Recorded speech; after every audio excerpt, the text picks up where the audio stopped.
Guys, kumusta po kayo?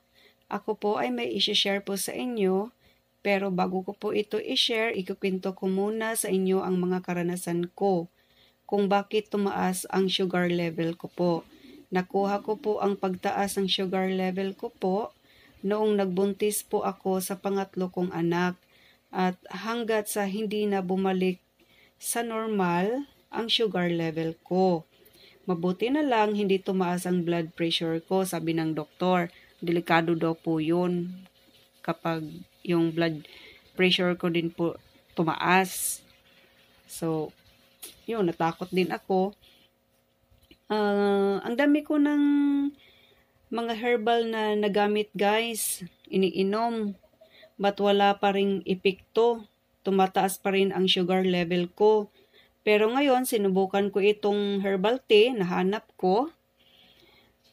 Ano po siya? Dr.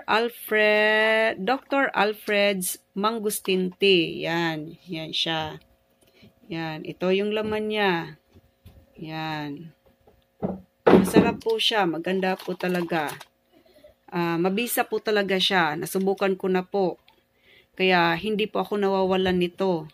Lagi po akong mayroon nito. Bago pa lang ako uminom niyan,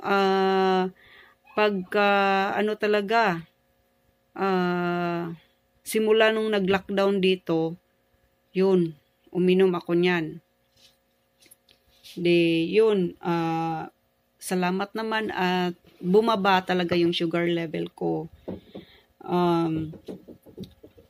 Yung pag-inom ko nito, sinabay ko po silang dalawa. Sa isang tasa, nilagay ko po sila, nilagyan ng mainit na tubig, at binabad muna ng 30 minutes. Pwede na siya 15 minutes, pero mas maganda 30 minutes mo siya ibabad sa isang tasa.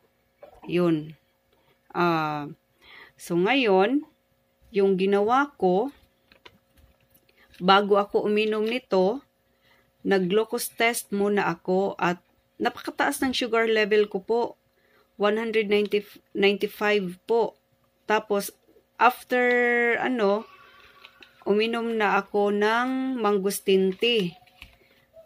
At saka Yuva. Yun, yung kinumbine ko. After 30 minutes, nag-glucose test ulit ako.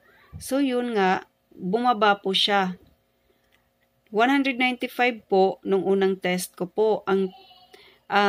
Pagkatapos ko po uminom yan, syempre nag-test ako ulit. Bumaba siya ng 138. So, yun.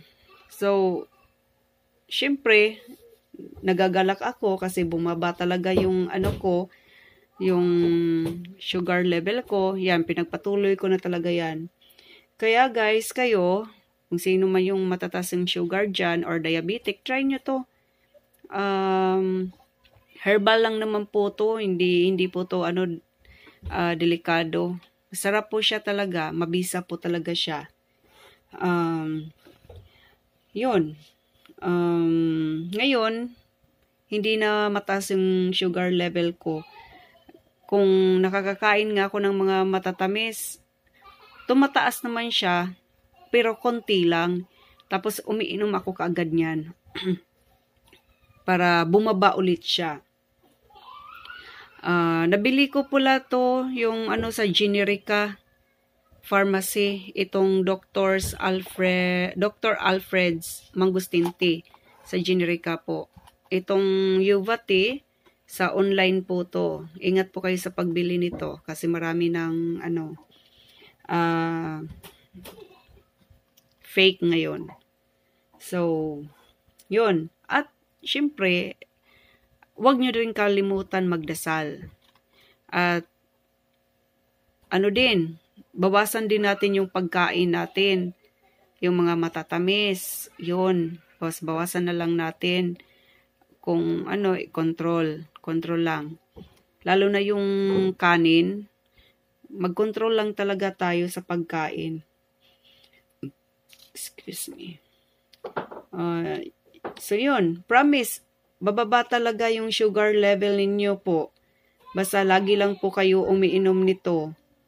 Ginawa ko po ang videong ito para po makatulong po sa inyo.